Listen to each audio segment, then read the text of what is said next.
আমাদের বাংলাদেশে, ইন্ডিয়াতে অথবা বিভিন্ন দেশে একজনের হরমোন দিয়ে অন্যজনকে বাচ্চা জন্মগ্রহণ করতেছে।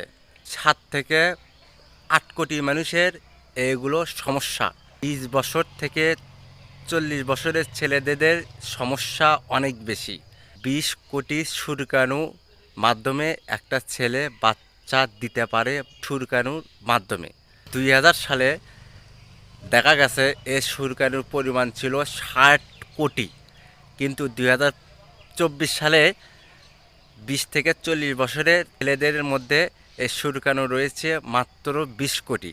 তাহলে আপনারা ভাবুন শুক্রাণুর পরিমাণটা কতটা কমে যাচ্ছে। 5 বছর 10 বছর সংসার করা বড়, যাদের বাচ্চা হয় না, বেশি ডাক্তারের কাছে যায়, পরামর্শ নেয় ছেলেদের মধ্যে শুক্রাণু বাড়বে কিভাবে, এটা নিয়ে আমি পরের ভিডিওতে বিস্তারিত